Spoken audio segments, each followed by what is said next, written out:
Ernie Parsons, having been found guilty by a jury of your peers. I didn't see any jury. Well, they was around. Anyway, what difference does it make? You gunned down Windy Jones, and he was one of our most beloved and respected citizens. I heard he was the town drunk. Well, now that he's dead, he's one of our most beloved and respected citizens. I don't care who he was. I didn't kill him. You've got the right to hear a few words from a preacher. Unfortunately, our preacher's out of town, but luckily, we got Farley Millard here, and he's a feed and grain salesman, and he owns a Bible. No, thanks. Now, what does that mean? I don't want any feed and grain salesman praying over me. I don't want anyone praying over me. I don't believe in that stuff. You ready, Max? Look, you got one more inalienable right to speak a few last words, and I mean a few. We don't want one of them things where the cam takes off with a Declaration of Independence. Well, go on. Well, I'd just like to say that this is the lousiest town that I've ever been in. Well, I've met a better class folk in a San Francisco opium parlor. Drunken pool hall bum would be considered too high tone for these parts. And as for your system of justice, well... That's enough. You see what I mean? He was just one breath away from the Declaration. All right, Max. Don't do it! Don't do it! Don't do it! Don't do it! Ed Loach just confessed. He killed Wendy in a drunken barroom brawl about a pregnant Indian squaw. Ed claims Wendy was the father and that he was acting as the avenging angel. Wendy was going to be the father or something? That's what Ed says. All right. Untie him. Give him his gun.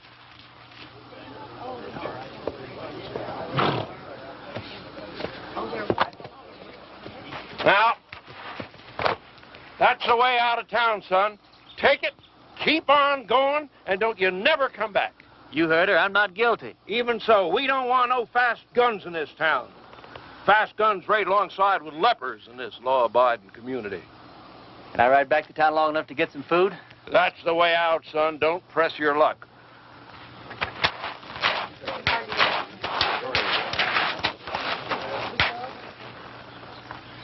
Thanks. Bye. I'm going with you. You don't have to. I'll be back. When? Whatever you do, don't leave town. Wait. Never give up hope. See ya.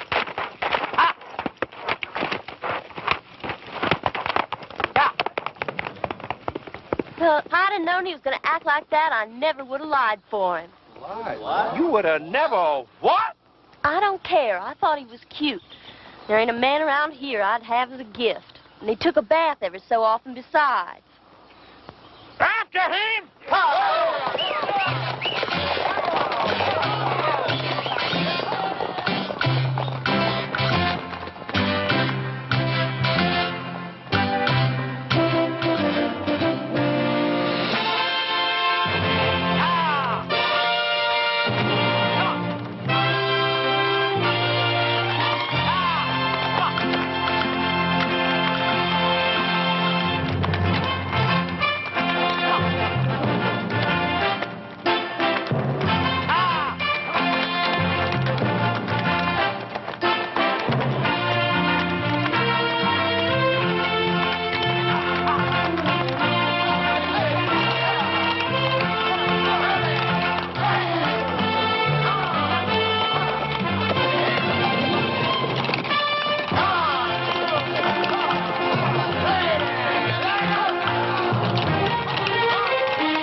Frank Fleming.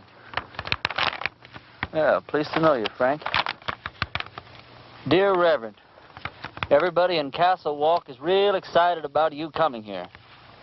We ain't had a preacher here in over 3 years. When our last one left in such a hurry, he didn't even say goodbye. He was a pious man, but he had a yellow streak down his back. We're all looking forward to meeting you for the first time.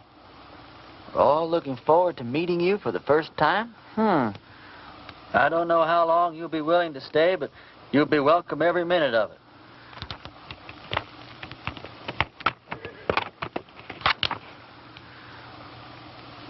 Here's the preacher's horse.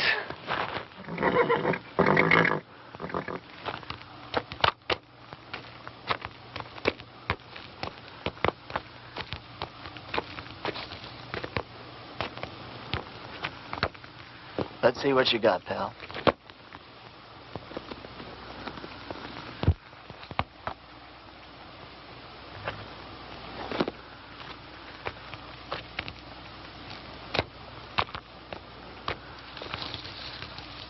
Frank, if ever I catch the guy who did you in, I'll take care of him for you.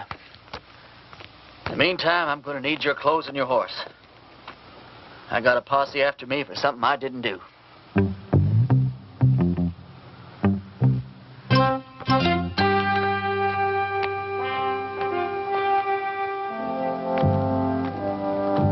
I'd say a prayer for you, Frank, but coming from me, I'm afraid it's liable to do you more harm than good.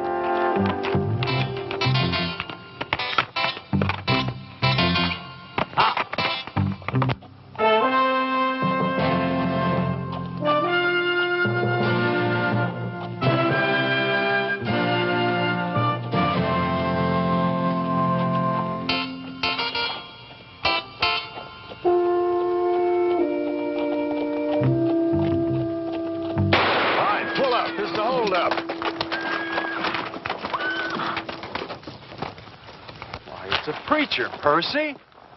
Sorry about that there, Parson, but we're a little too far off to catch that there caller. Is there anything we can do for you, Reverend? Either of you boys ever heard of a town called Castle Walk? Why, yeah, it's in Arizona. Sure ain't much of a town, though.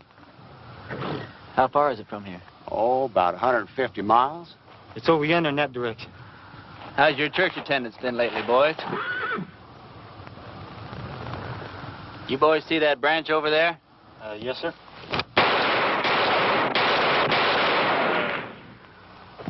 That was for the Lord, boys. He loves you, but he hates your profession. Yeah, I can see how I would. I want you boys to go and sin no more. We surely won't, Parson. As soon as we can afford not to. Preacher, you being so good with that gun and all, how come you didn't just kill us as we was riding up here? Because you boys are children of the Lord, just as much as I am.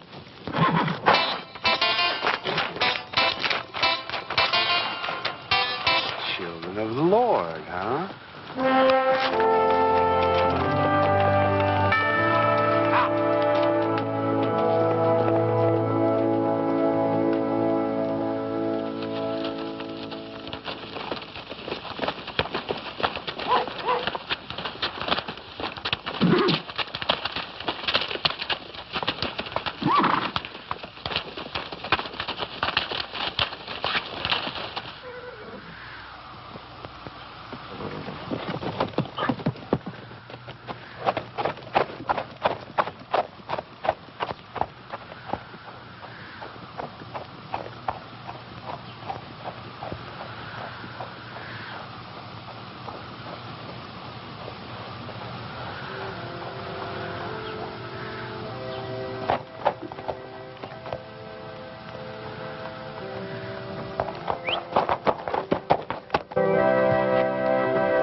Sorry, Sadie. Didn't have the time to dig it no deeper. Well, I guess we better just put him in the ground and get it over with. All right. Without even a few words? Mr. Ross didn't say nothing about no words. Said we could have a burying. Mr. Ross didn't say nothing about no words. Christian man. You can't just bury him like a wild dog. Can't we stand up to Mr. Ross just this once? You're leaving here after the burial. We got to stay here and live with him. All right, let's get going.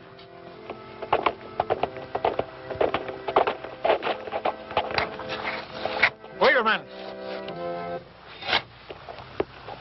Is it one of Mr. Ross' men? Looks like a preacher. Well, what do we do now? And I wrote him myself not to come.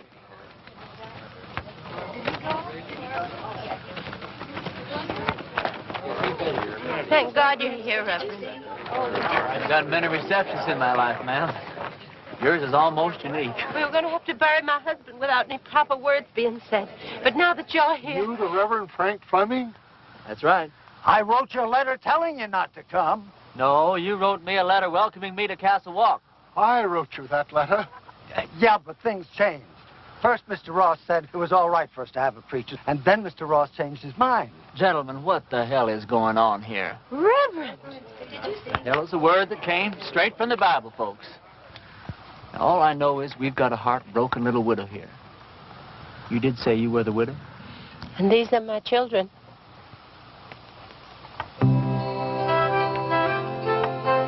That's a child? She's 18. Oh, she certainly is.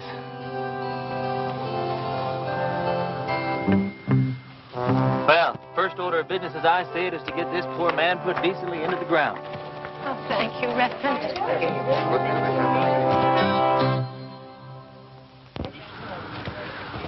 Oh, I don't know what Mr. Ross is going to say about this. I haven't been here 5 minutes, and I'm already sick to death of Mr. Ross. Come on, let's bow our heads. Don't you have a Bible, Reverend? Oh, I probably do in my saddlebag. Here, you can borrow mine, Reverend. The deceased was probably a simple man, so I'll just say a few simple words of my own, not bother to dip into the Bible today. As you all know, it's ashes to ashes and dust to dust, which may not sound like the best deal in the world, but it's the only deal you're ever going to get, so you might as well learn to live with it. I didn't know the late deceased, but some of the works he left behind are mighty impressive.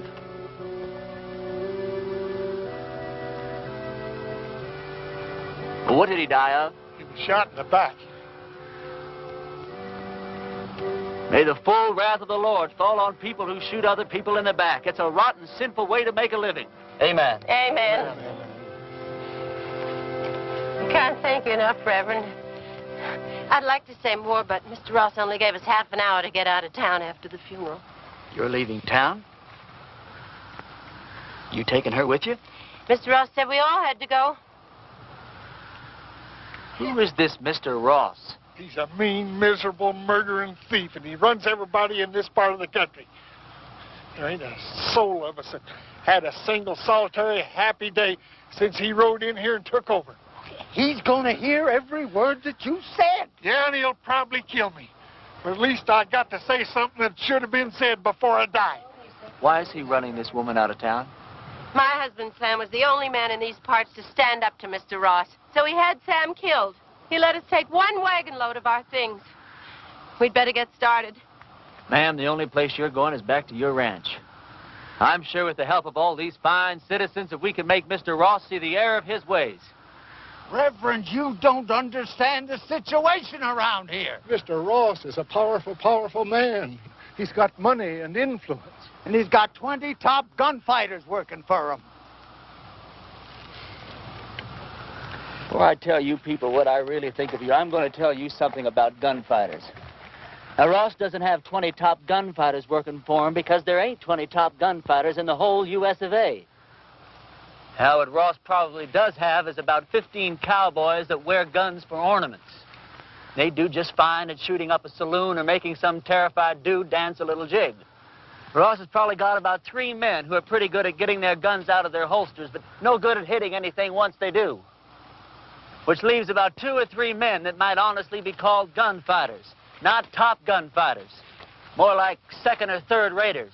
So you see, you folks have been letting yourselves be rousted around by a bunch of two-bit yahoos. How come you know so much about gunfighters, Reverend? The Lord's work takes one to many places in many climes. Matthew 31. There ain't no Matthew 31. Well, there ought to be. Widow, I want you and your family to get in the wagon. I'm going to drive you home. You're going to sit next to me. Oh, I don't know, Reverend. Ma'am, you don't look like the kind of woman that would back away from a little fight. Where's your faith? My faith is in good shape, Reverend. And if you're willing to take the risk, so are we. Get in the wagon, kids. Us and the Reverend are going home.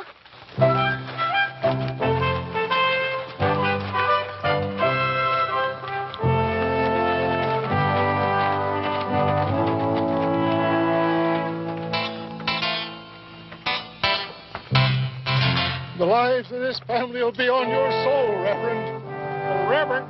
Yeah. A couple of Ross's men are in town and they're pretty liquored up. That was their first mistake.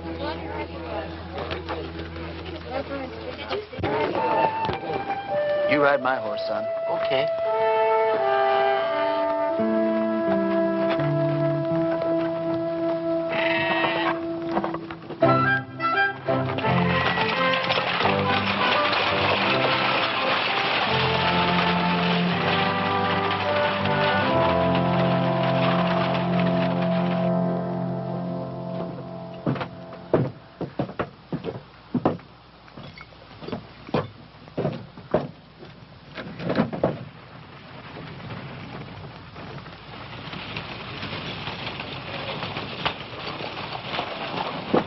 Hey, let's go have some fun.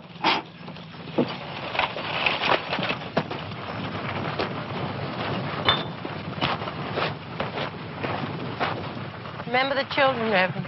Those are just two of the cowboys, ma'am. Who? Where do you people think you're going? Where's the place that Ross would least like us to go? I'd say her ranch. Well, that's exactly where we're going. Wait till Mr. Ross hears about this. Mr. Ross is a skunk of doubtful parentage.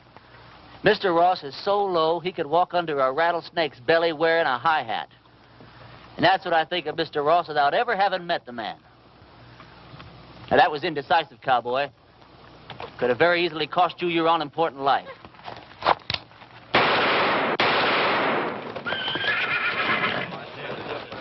Those could have just as easily been your ears flying off your heads, boys. Well, that's a terrible way for a preacher to act.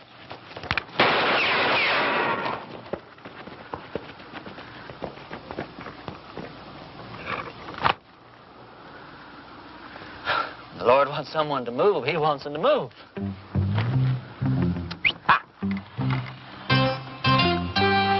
Reverend, my husband Sam would have followed you to hell and back. Don't talk about hell to a sinner, ma'am. You're a sinner? Yeah, we're all sinners. About to be.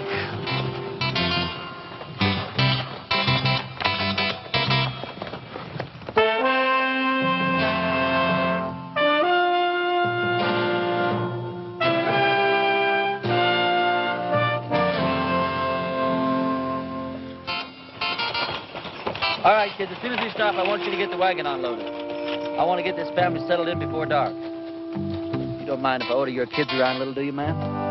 Reverend, you can do anything you want to. Reverend? Reverend? Oh, yes, ma'am.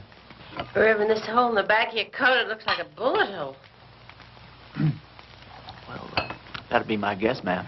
You guessed? How could a man be shot in the back and not know it? Well, I was carrying that coat over my arm when the shooting took place.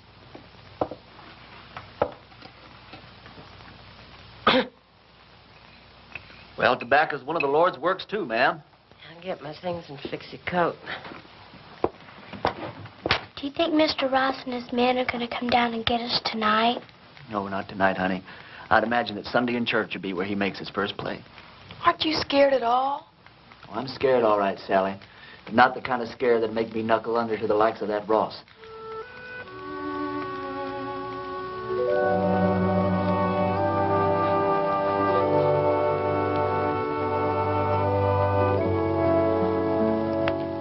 thought of a text for your sermon tomorrow, Reverend? Tomorrow? Tomorrow's Sunday. I've lost all track of time the last few weeks. What do you think I ought to preach about? I thought you said the sin of cowardice. Yeah, that's not bad either. Thought you probably had some favorite passage from the Bible to illustrate your point. Oh, I do. Several of them, as a matter of fact. But what's your favorite passage from the Bible that would illustrate that point, man? I think it would be Luke 12. Christ says, do you think I have come to give peace on earth? I came to cast fire upon the earth, and would it were already kindled. It says that in the Bible? Well, I told you, Luke 12. Oh, Luke 12. Yeah, that Luke, he really knew how to turn a phrase, didn't he?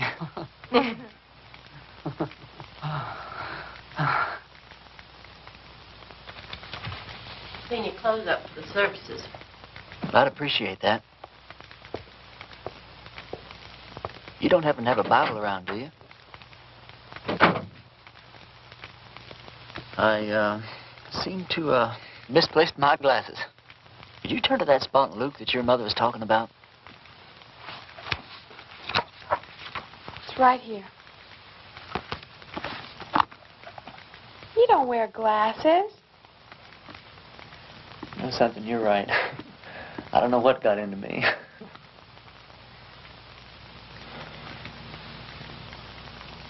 Well, good night.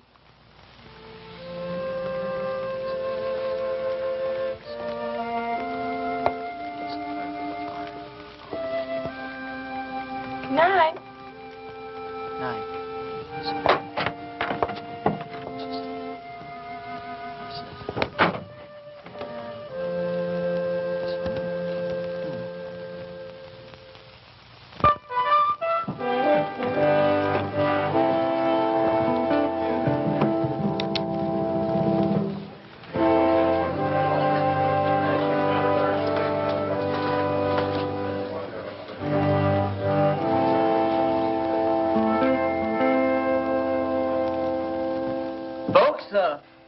I'm going to read you from Matthew chapter 10 and verse 34. Although Luke says pretty much the same thing in his 12. Think not that I am come to send peace on earth. I came not to send peace, but a sword. Now, I don't know what that means to you, but I know what it means to me. It means that while God loves peace, when the occasion arises, He's not reluctant to use the sword. Matter of fact, when the occasion calls for it, He might become downright irritated if you don't use the sword, or the gun, or the rope, or whatever's handy.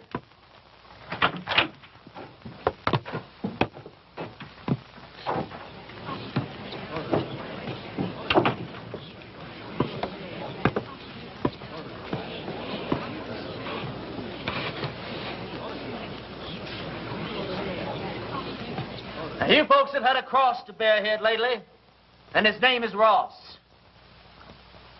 They say that people get the kind of lives they deserve, and I guess they do. But when men won't fight for their wives, women, and children, and when their women won't make them fight for what's right, then these people don't deserve any kind of lives at all. That's exactly what you got.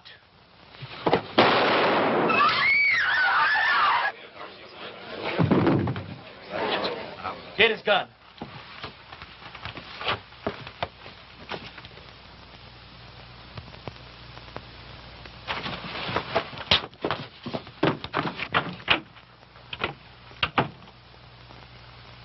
Never done it? I don't think you could possibly realize what an awful thing it is to kill a man. I don't know who God must be mad at the most. That man for wasting his life at the order of some tin-horn dictator. Me for having to do this thing in his own house. You people for having quit before the fight even got started. I haven't got the heart for any more church today, that's all.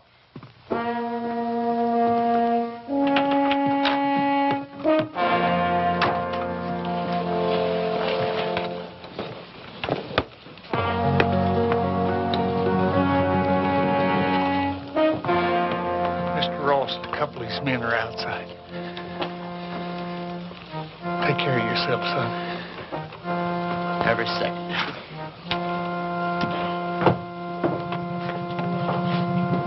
Bring that body outside.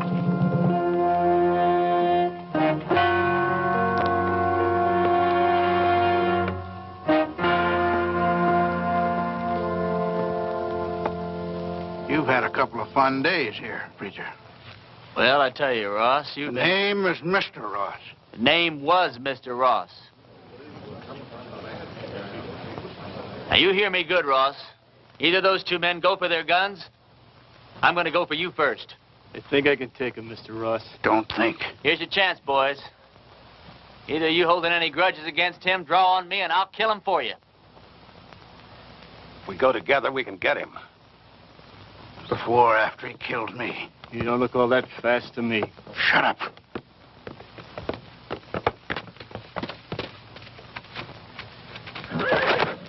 Friend of yours, Ross? All right, preacher. You pulled yourself off a nice little grandstand play for the folks. Now I want you out of town. Who killed Sam Underwood, you or one of your men? I'm going to find out if I have to take the whole bunch of you to pieces. Give me the word. I'm sure I can beat him. We'll go on back to the ranch. I'll be there in a minute. You sure? Now.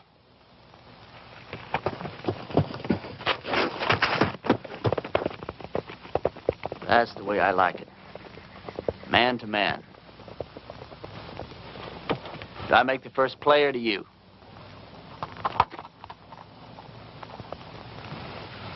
I just changed my mind, preacher. I don't want you out of town. I want you right here where I can get you anytime I want you. Service is next Sunday at 10 o'clock, and there's a 4-bit fine for being late.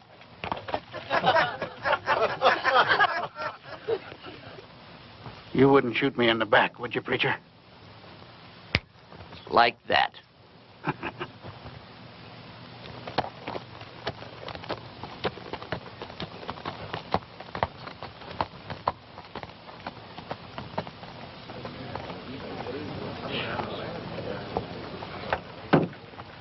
Any of you folks think your preacher doesn't deserve a drink after the events of this morning? Well, we just don't believe in the same God, that's all. Some of you boys plan him, will you? Don't you feel a little strange having a drink with your preacher on a Sunday morning? No. How come? You know, about 10 or 12 years ago, I took a trip up to Cheyenne. I come across this altercation between a 19-year-old kid and one of the top gunslingers in that part of the country at that time. This kid, he didn't want no part of the fight, but this gunny was drunk. And he kept at it, and finally the kid had to go for his gun or get blasted right there in his tracks. It was plumb pitiful. How? This kid was the fastest thing I ever seen. Caught that gunny flat-footed. Why, he was dead before God got the news. I inquired around, found out this kid's name was Ernie Parson. Ernie, what are you doing here in Castle Walk dressed up in that preacher's outfit? It's a wrong guess, Billy. You know, once you've seen a top man handle himself in a gunfight, you never forget one little detail. What do you want for, anyway? Doesn't matter. I didn't do it. They'll hang me just like I did if they catch me. Did you kill Frank Fleming? Oh, of course not. Came across his body in the hills, and he was already dead. I was half starved, no place to go, so I took his clothes and horse and came here. All right. I'll ride back to the ranch, tell the widow and the kids goodbye, and then I'll move on. Why, Lee, you're the answer to our prayers, Ernie. No, I'm not, Billy. Don't let these clothes fool you. God moves in mysterious ways, boy. Not that mysterious. Look, Billy, what I'd like to know is if I do stick around here, how much help can I count on from these God-fearing people? Almost none. Almost none? None.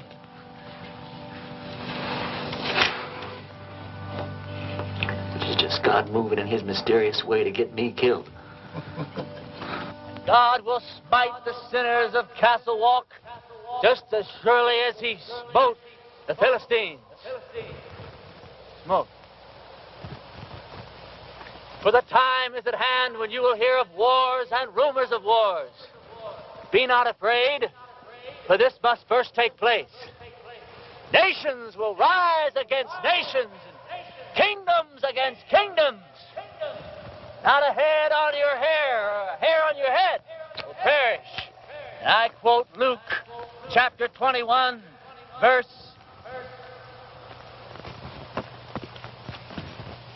Luke chapter 21 and verse 23. For there shall be great distress in the land, wrath upon his people.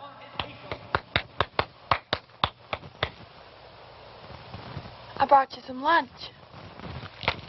I didn't know preachers had to practice.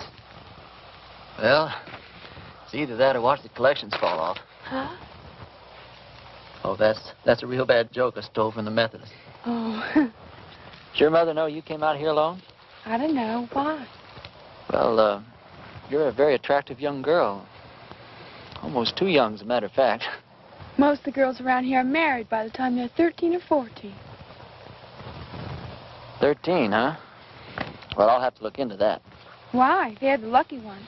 Even if they don't get a trip to Phoenix out of it. Is that the price of marriage around here, a trip to Phoenix? No, but it sure doesn't hurt. Look, do I have to keep on calling you Reverend? Oh, no. Call me Ernie. Ernie? My full name's Frank Ernest Fleming. All my good friends, they call me Ernie.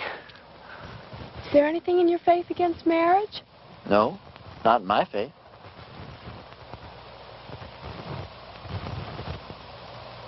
Look, Sally, sit down.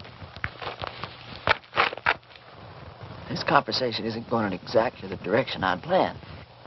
I mean, you know, marriage is just fine. I was real glad that my parents believed in it. But, well, there's other things, too.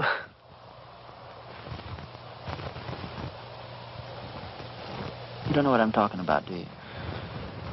I know what you're talking about. Let's see. What's the matter? Oh, it's these clothes and this collar. It's just, I'm not going to get anywhere dressed like this. I don't see that it makes much difference. You would if you were dressed like a nun.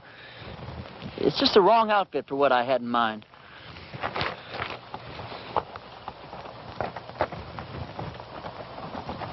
Hey, preacher! I gotta talk to you! Hi, Sal. Hi. It's real important.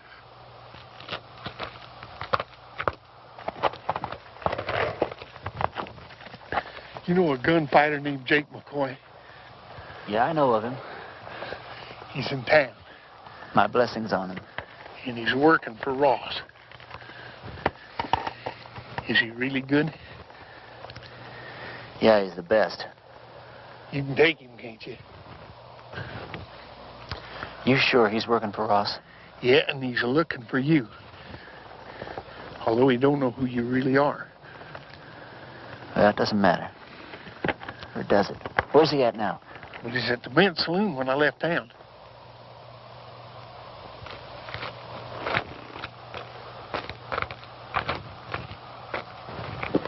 You're going to have to ride back to the ranch alone. We didn't get very much accomplished today, did we?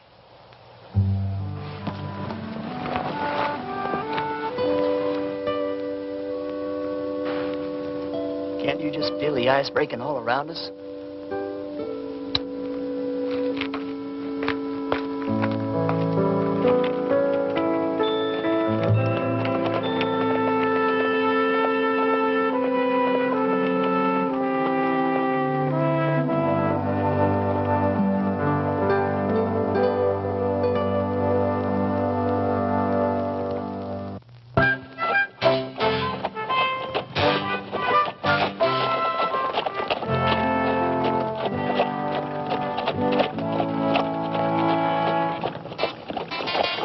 Well, this is your last chance to ride on out of here. Forget about the whole thing. I can't. I don't know why, Billy, but I just can't.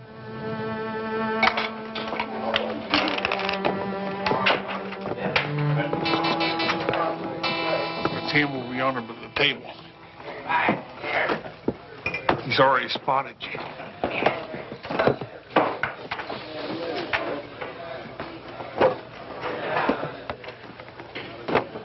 Hello, Jake.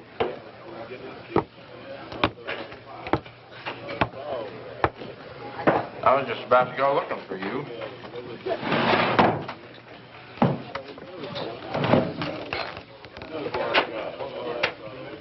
You ever run into Ernie Parsons anymore?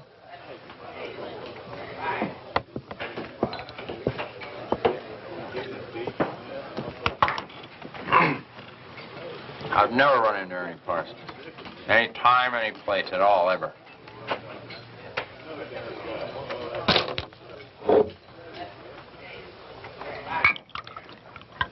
You have now. You?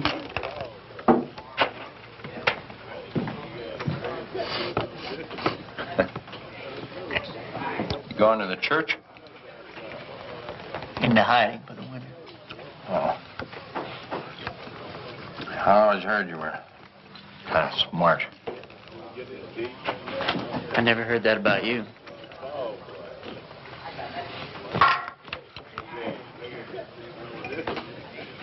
Look, are we really going to have to go through with this thing? I got $1,000 in my pocket.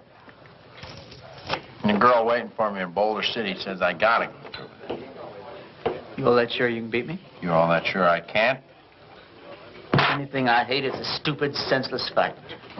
Come on.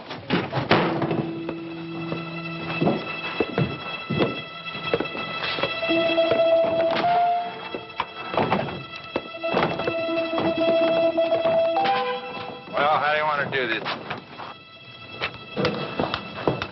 Billy, when we get in position, flip a coin. When it hits the ground, we go for our guns, all right? All right. Jake, one of us is going to die, and it's not going to prove a thing. Sure it is, Ernie. It's going to prove which one of us is a fool to call himself a gunfighter.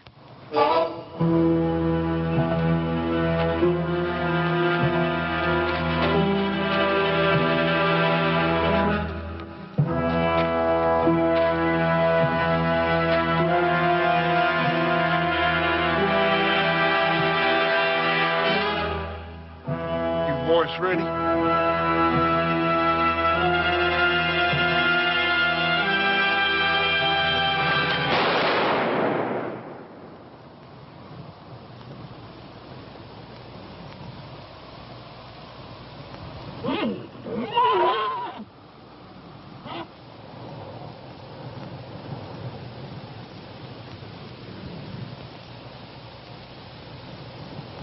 Are you hit? You?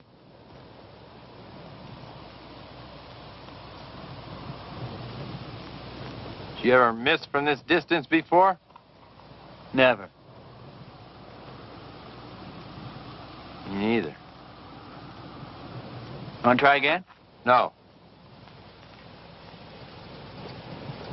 No, I think somebody's trying to tell us something.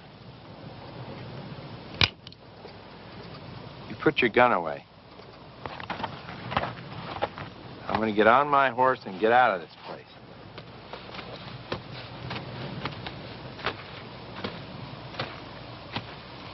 I beat you. You know that, don't you? Oh, no, you didn't. And you know dang well you did, Jake. You going to give Ross his $1,000 back? No, I'm late for my date.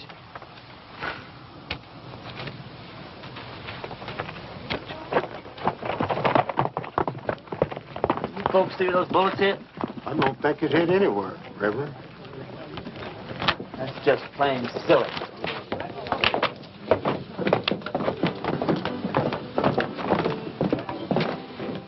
Hold on.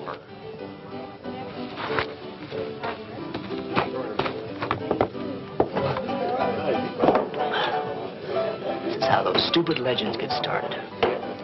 Jake and I have an off day in a gunfight. Miss each other. Wish there could be 1,000 explanations. It's because a bunch of rummies standing around don't see where the bullets hit. All of a sudden, you've got the miracle of Castle Wolf. Now, this whole miserable little town's going to think that God's on their side. Well, you got me convinced, son. But somehow or other, I just hardly believe that you convinced yourself. Now, let me point out a couple of things to you. Like what?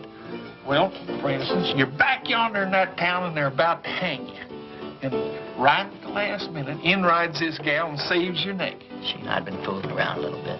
All right. Well, then you're out there in the brush. Posses are chasing you. Then all of a sudden you come across this here preacher's body. You find this letter that brings you right here to this here town. Supposed to lead him. Yeah, but you was the one that wound up here. Right here where you're needed more than anybody's ever been needed before. Now, do all this make you want to stop and think just a little bit, boy? No. I don't want to talk about it.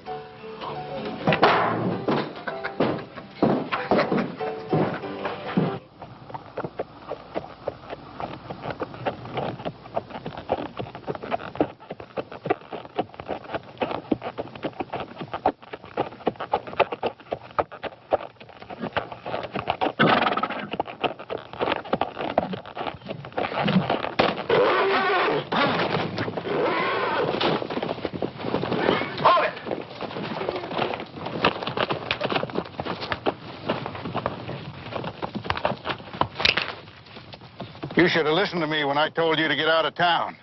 You shouldn't have backed down in front of me the other morning either. Now, this whole town's going to have the idea that you're just a little less than the tin god you pretended to be. Just tell me one thing. What really happened between you and Jake McCoy? I chased that bum out of town.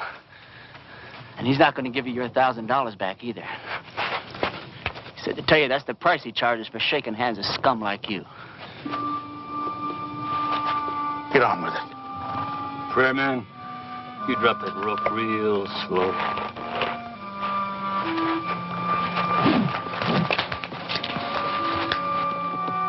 Drop it.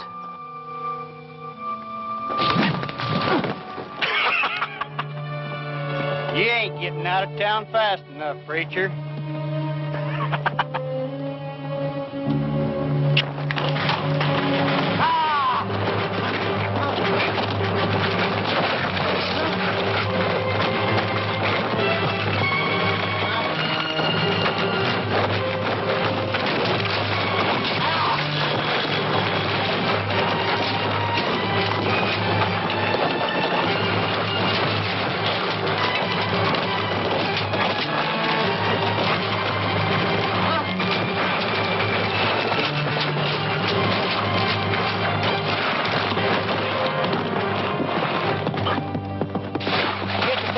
Preacher?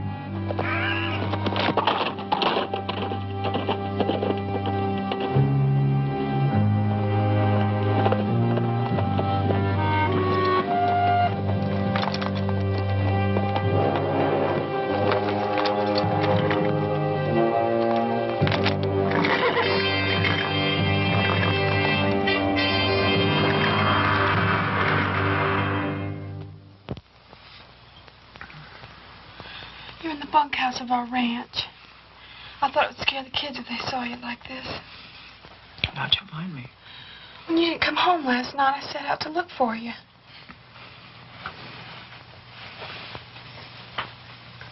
You stripped me down? I'm a ranch girl with brothers. Don't make a big thing out of it. You're something brand new in my life, Sally. Are you strong enough to get up and get dressed and get out of here? Doesn't matter whether I am or not, I've got to do it. You turn your back, Sal. I'm not as advanced in my thinking as you are. Will I ever see you again? Sure, why not? I'm not going far. Well, you have to. When they don't get your body, Mr. Ross will never stop until they find you. Yeah, this is the first place he'll look. I want you and the kids to go out and dig a grave. Put some kind of a marker on it with my name. Tell Ross you found my body and buried it in the hills. Can I turn around now? Sure. Sally, I don't want anyone to know that I'm alive. I want it to come as a horrible shock to Ross. I want to start giving him trouble in ways he never dreamed of. I'm going to need plenty of food, water, and ammunition. I'll get you everything you need. Where will you go? I'll hide out in the hills for a while. Well, Ernie, in this part of the country, if a girl undresses a man, it's customary for the man to make an honest woman out of her.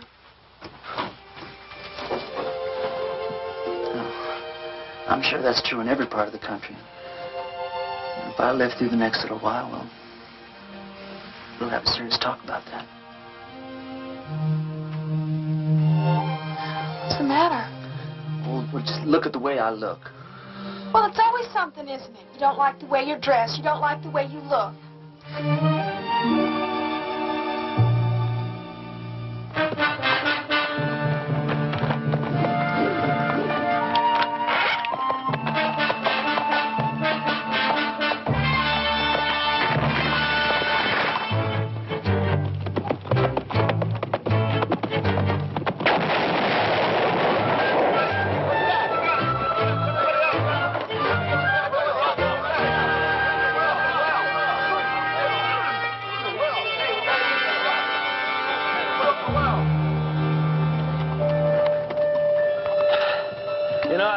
There's a bunch of outlaws operating up in these hills.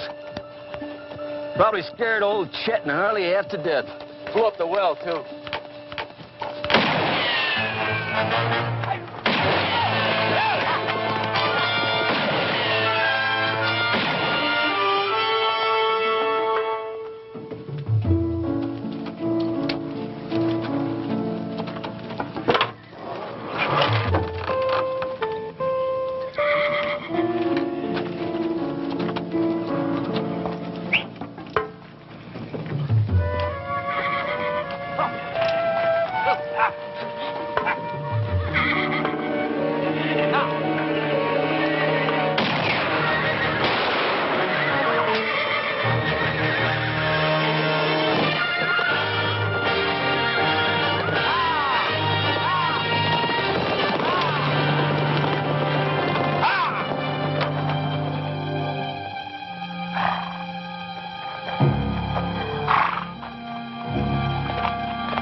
Maybe there weren't nobody there at all.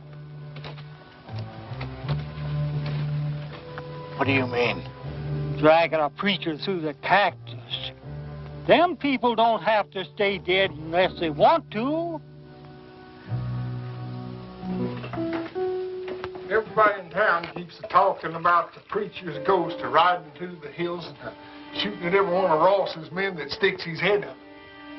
I keep telling them the whole doggone idea goes to Sally, didn't you tell Billy? You told me not to tell anyone. Billy, I'm sorry. It's sure good to see you alive, boy. Are you sure it's safe for you down here?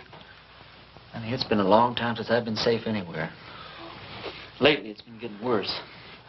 Isn't tomorrow Sunday? It sure is. Billy, I want you to ride into town and tell everyone that we're having church services tomorrow morning at 10. I'll do it right now.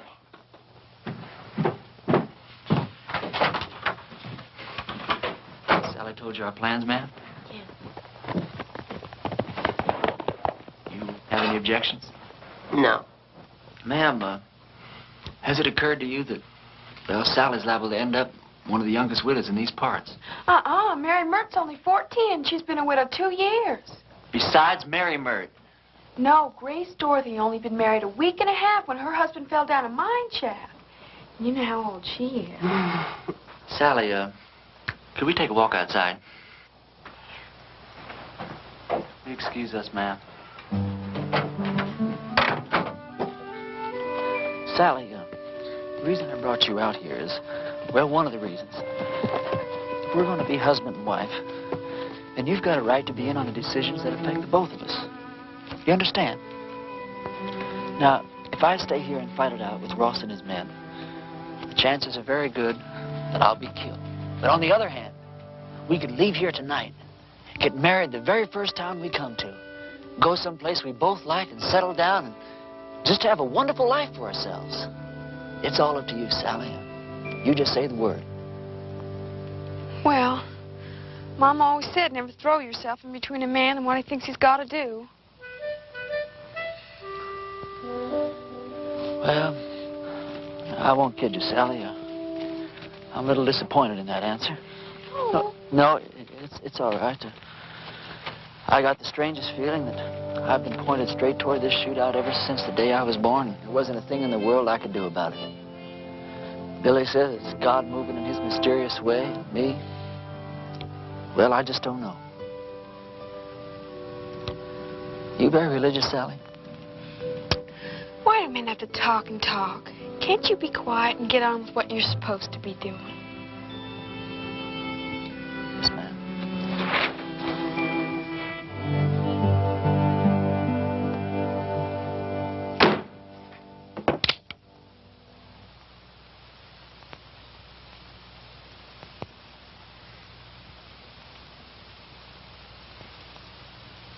Folks, I'm here today as your preacher and as God's representative. As your preacher, I've stood up to your enemies for you. And all it's gotten me so far is a lot of bruises and a bunch of cactus spines. Now, I understand that a lot of you thought I was dead, and that my ghost was raging through the hills, wreaking my vengeance on Ross and his men. But I want to ask you something. What were your feelings? Were you scared that you might have an angry ghost raging in your hills? Or were you ashamed because not a single one of you came out to see if I was alive or if I might not need some help? Well, I'm warning you people. While you're sitting around waiting for God and me to do your work for you, God just might have some plans of his own. Maybe he's not as angry at Ross as he is at you.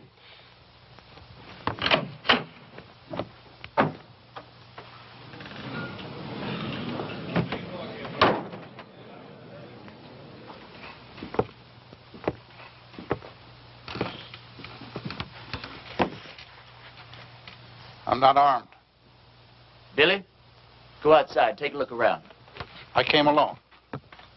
Go on, Billy. I just thought it was time that all this foolishness came to an end. We got a new country to build here. We ought to be getting on with it, instead of indulging in all this senseless killing. I won't deny that you've hurt me since you've been here. Several of my men have been killed or wounded. Several more have run off because you scared them half to death. I didn't know I was doing that well. What do you want, Ross? A truce. A chance to get on with our lives. Ross, if you were sitting on a stack of Bibles 10 feet high, I'd bet money that you were lying and I'd win.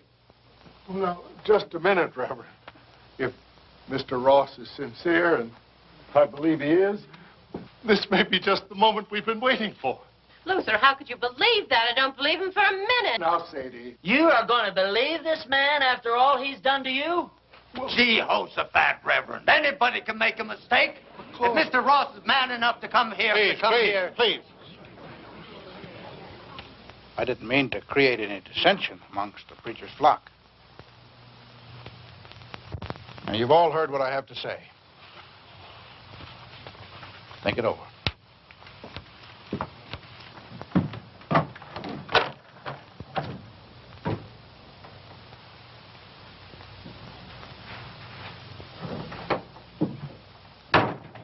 Well, I think we ought to accept the proposition. Well, I think you're right.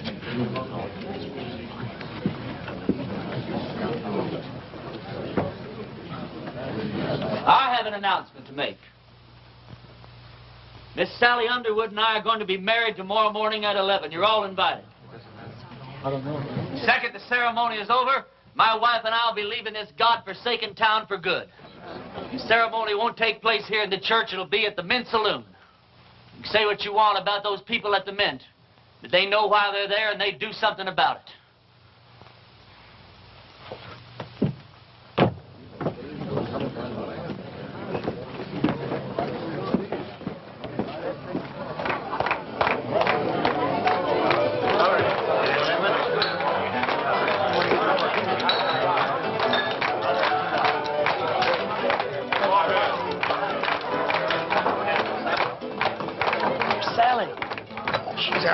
Getting dressed. Her mama's with her. Can't take all day with this thing. What's your rush, boy? One of my feelings, and I'm never wrong, that I should get out of this place. Funny you'd say that. Huh? Oh, nothing.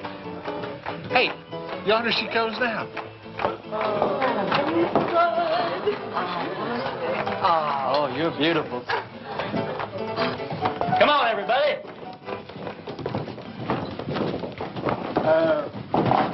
Don't you get the feeling that maybe something's missing here? I mean, who's going to perform the ceremony? You're the only preacher around here. Well, I don't know of any law that says I can't delegate my otherworldly powers. You marry us, Billy. Oh, yes, Billy, come I don't on. know about the legality of all this. Oh, never mind the legality. It's the spirit that counts. Well, Now, I take Sally to be my wedded wife. You go on from there. well, dearly beloveds, we're gathered here today to unite this couple in holy... What's that? Reverend, you were right. Ross and his men have bypassed the town, and they're circling around, and they're coming in that way. Please let us down again. Hold it down, hold it down. How many men? I counted 14, including Ross. How long before they get here? Not more than 5 minutes. Well, 5 minutes is plenty of time. Go on with what you were saying, Billy. I'll have to get ready for Ross, otherwise I won't stand a chance. We'll have to finish this thing later. All right, folks, this is it. Now you see how much his word means. Ross and his men are coming into town for just one reason, to get me.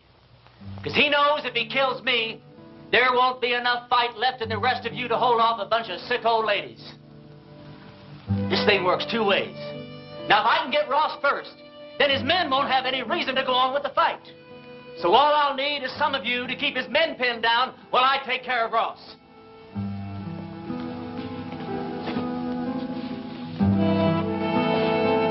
But the women and the children... You don't even have to come out in the open. You can shoot from the windows or from the roofs. You don't even have to hit anything. Just shoot fast and make a lot of noise, but keep his men pinned down.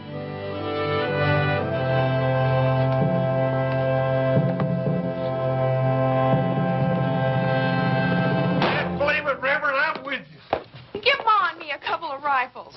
Well, you said we didn't have to hit anything, just make a lot of noise. You don't think I'd take a chance with you, do you? Come on, Billy. Give me the keys to the hardware store. Barbershop. I don't hate you people. I guess you just can't help the way you are.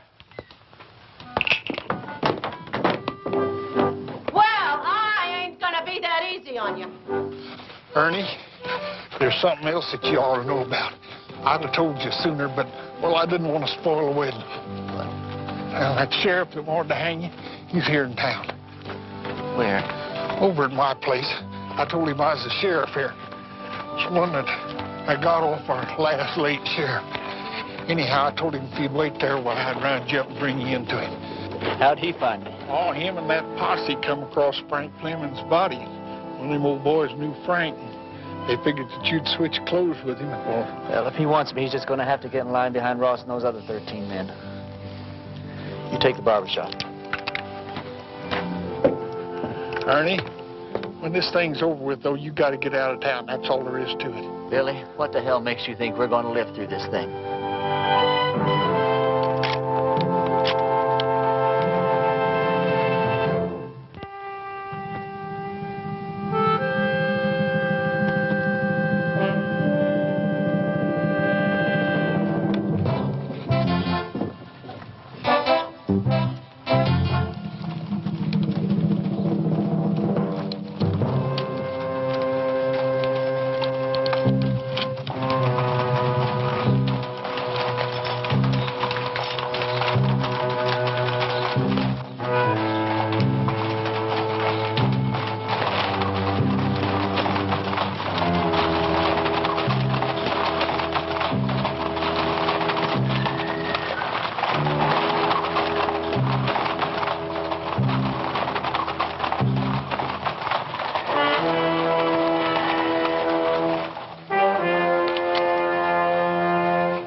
you, preacher.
You all right? Barely. Listen, all you Ross's men. Ross is dead. Anyone who keeps on fighting is going to have to stand trial. How do we know he's dead? Because I'm alive. All right. You heard the man. The sheriff's going to be down here to find out what this is all about. Yeah, I know. Billy, get my horse and meet me out back, huh?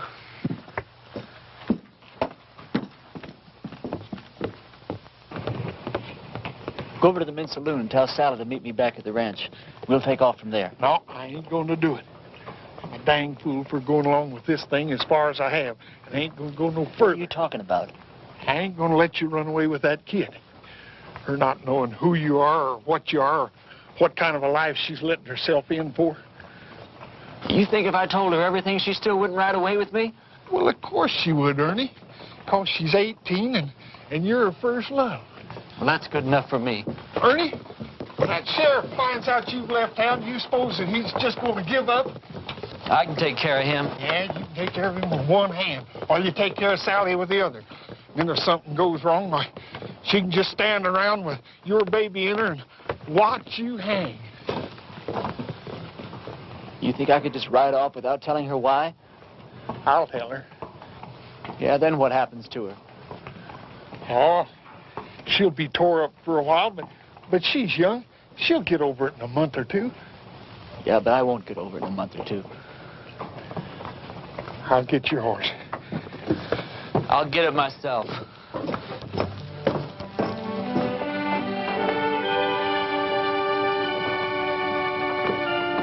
Ernie, this town owes you a whole lot, but it don't owe you Sally. Can't make any promises.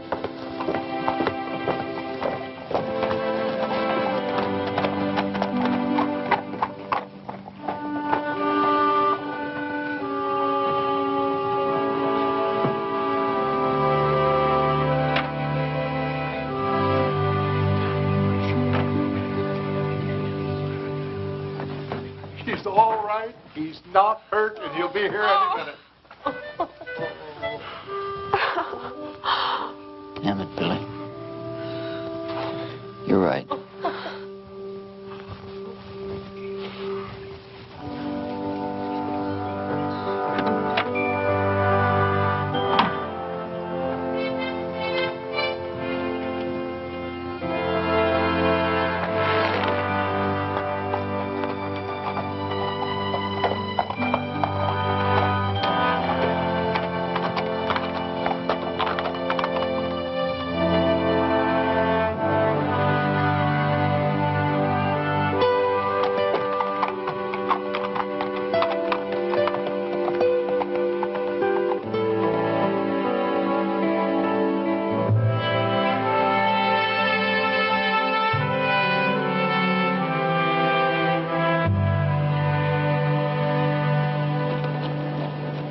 Blessings on you, Well, Reverend. thank you. Ernie, do I know you? No, I don't think so. And how come you know me? Because I know every preacher in this part of the country, and you're not one of them. And I've been hearing about a gunfighter named Ernie Parsons and some interesting goings-on in a town called Castle Walk. Now, don't believe everything you hear, Reverend. Oh, I don't. That's why I'm on my way to Castle Walk right now, to investigate these wonderful stories. Maybe you should get them a real preacher now. They seem very happy with the one they had. They had a gunfighter, not a preacher. God moves in mysterious ways. You boys sure do hammer away at that phrase, don't you? You really going to Castle Walk? I sure am. When you get there, would you give these to a girl named Sally Underwood? Tell her they're just from an unknown admirer that thinks certain girls should have a trip to Phoenix, even if they don't get married. All right. Ernie, did you ever think that the things that happened to you in Castle Walk might be your call to the kind of work you've been destined to do? Reverend, I didn't solve the problems of Castle Walk by praying them away. I did it the way I always do, with a gun. Did you ever hear of a call coming that way? But you left it a better place than it was when you arrived. You're a nice guy, Reverend. But no thanks. I'll be seeing you, Ernie.